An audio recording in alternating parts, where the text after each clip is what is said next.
ओम श्री स्वामी समर्थ.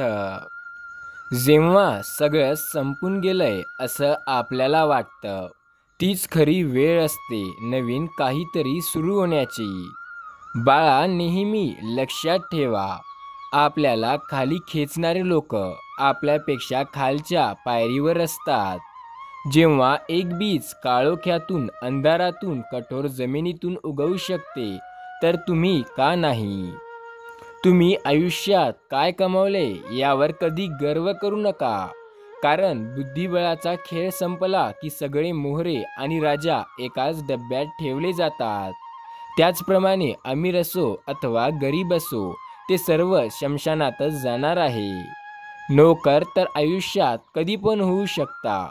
मालक होण्याची स्वप्न बघा. वळून कोणी पाहिलं नाही म्हणून माळावरच्या चाफ्याचं काही अडलं नाही. शेवटी पानांनीही साथ सोडली, पण पट्ट्यानं बहरणं सोडलं नाही.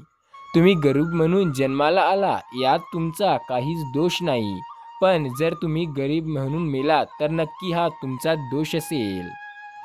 अपयश म्हणजे संकट नव्हे, आपल्याला योग्य मार्गावर आणणारे ते मार्गस्थ दगड होय. तुम्हीही स्वामींना मानत असाल आणि त्यांच्यावर विश्वास ठेवत असाल तर या चॅनलला जरूर सबस्क्राईब करा. पैज लावायची तर स्वतःसोबतच लावा, कारण जिंकाल तर स्वतःचा आत्मविश्वास आणि हराल तर स्वतःचा अहंकार. स्वप्न मोफतच असतात, फक्त त्यांचा पाठलाग करताना आयुष्यात बरीच किंमत मोजावी लागते. मोठं व्हायचंय आणि यशस्वी व्हायचंय तर अपमान गिळायला शिका. उद्या मोठे व्हाल तेव्हा हीच अपमान करणारी लोक स्वतःचा मान वाढवायची साठी तुमची ओळख दाखवतील. छत्री पावसाला थांबवू शकत नाही, पण पावसाला थांबवण्याचे धाडस नक्की देऊ शकते. तसेच आत्मविश्वास यशस्वी होण्याची खात्री देऊ शकत नाही, पण संघर्ष करण्याची प्रेरणा नक्की देऊ शकतो. जर एखाद्याला फसवण्यात तुम्ही यशस्वी झालात तर तो माणूस मूर्ख आहे असं समजू नका. त्या माणसाच्या विश्वासाला तुम्ही पात्र नव्हते, तुमची एवढी लायकी नव्हते असे समजा, कारण हेच योग्य आहे. जितकी प्रसिद्धी मिळवाल तितके शत्रू निर्माण कराल, कारण तुमच्या प्रसिद्धीवर मरणारे कमी आणि जळणारे जास्त असतात. तलावात जेव्हा पाणी भरते तेव्हा मासे किड्यांना खात असतात. तलावातलं पाणी जेव्हा संपून कोरडं होते तेव्हा त्या किड्यांना मासे खात होते, पण आता ते किडे त्या मास्यांना खातात. संधी सगळ्यांना भेटते, फक्त आपली येण्याची वेळ येण्याची वाट पहा. पहिलं स्वप्न भंग झाल्यावरही दुसरं स्वप्न बघण्याची हिंमत म्हणजे जीवन होय. ही हिंमत त्या व्यक्तीमध्ये असते जे देवावरती विश्वास ठेवतो, जे स्वतःवरती विश्वास ठेवतो. एकदा कमेंटमध्ये श्री स्वामी समर्थ जरूर टाईप करा. आपला कोण द्वेष करत असेल तर त्याला 3 पैकी एक कारण नक्कीच असतं. 1. त्यांना तुमची भीती वाटते. 2. ते स्वतःचा द्वेष करतात. 3. त्यांना तुमच्यासारखं व्हायचं असतं. क्षेत्र कोणतेही असो, प्रभाव वाढू लागला की तुमची बदनामी होणं अटळ आहे. जर तुम्हाला कोणी रिजेक्ट किंवा अस्वीकार केलं तर निराश होऊ नका. सर्वसाधारण लोक महागड्या वस्तू रिजेक्ट करतात, त्यांना स्वीकारण्याची त्यांची ऐपत लायकी नसते. तुम्ही खूप श्रेष्ठ आहात. लक्षात ठेवा, लोक तुम्हाला आवडतील अथवा न आवडतील, किंवा लोकांना तुम्ही आवडाल अथवा न आवडाल याची काळजी करू नका.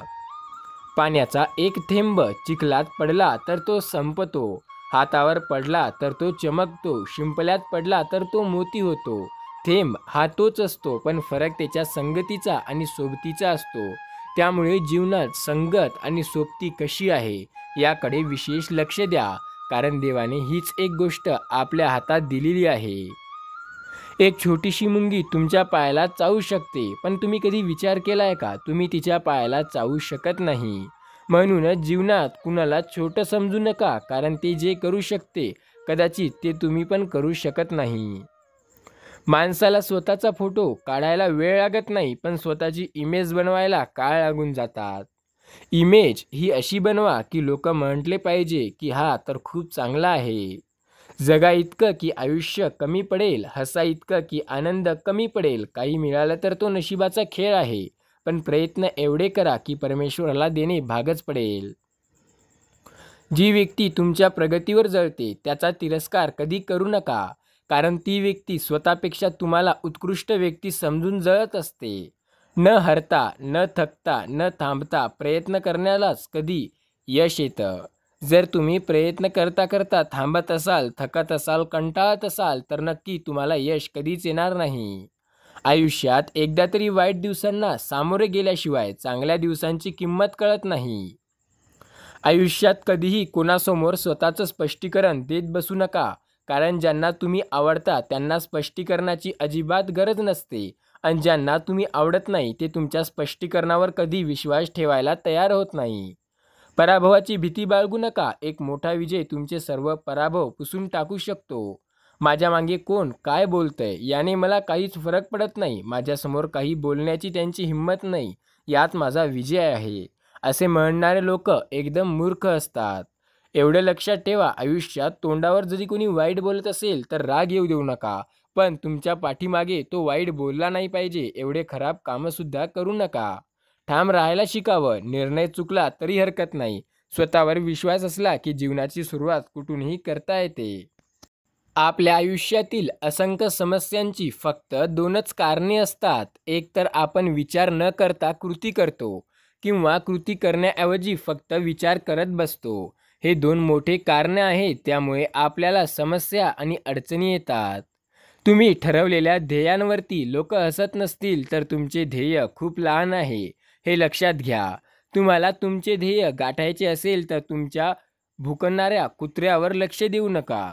लोक कुत्र्यासारखे असतात, फक्त भुंकतात, त्यांच्याने होत काही नाही. फक्त विश्वास ठेवा स्वतःवर आणि पुढे चालत राहा. माझ्या मागे कोण काय बोलते हे तुम्हाला जर समजत असेल तर नक्की तुम्ही खूप चांगले व्हाल, कारण जर तुम्ही तुमच्या चुका सुधारवाल तर ते लोक तशी बोलणेसुद्धा आपोआप बंद करतील. दगडाने डोकेही फुटतात, पण त्याच दगडाची जर मूर्ती बनवली तर लोक आपलं डोकं टेकवतात. विशेष तेच आहे. डोकं टेकवायचं की फोडायचं हे आपल्या हातात आहे. त्यात थोडी सुधारणा केली तर लोक डोकं टेकून नतमस्तक होऊ शकतात. ज्या पावलांनी आयुष्यात दुःख भोगलंय तो नेहमी इतरांना हसवू शकतो, कारण हसण्याची किंमत इतक्या लोकांपैकी त्यांना जास्त ठाऊक असते.